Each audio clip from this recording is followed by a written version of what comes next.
Asseyez-vous, prenez votre temps, profitez.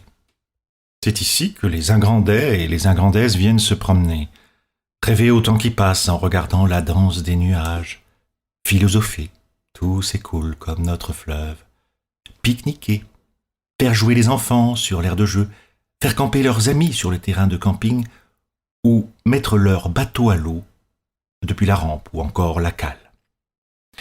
Ceux qui le souhaitent peuvent prolonger leur promenade en aval de la Loire sur des kilomètres. Après avoir traversé 2 prairies, se trouve un chemin bien entretenu qui permet de longer en permanence la Loire et de respirer avec elle. On voit nettement quand les eaux sont basses 2 épis, construits par les hommes qui traversent le fleuve et semblent se rejoindre.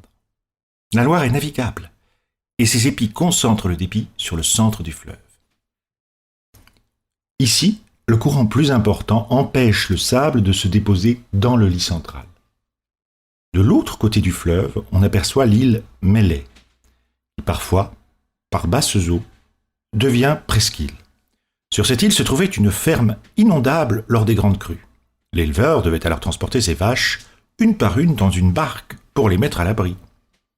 Cette île sert de dortoir ou de refuge pour les oiseaux, comme les goélands, corneilles, mouettes, cygnes, oies, hérons cendrés, cigognes noires et autres oiseaux migrateurs.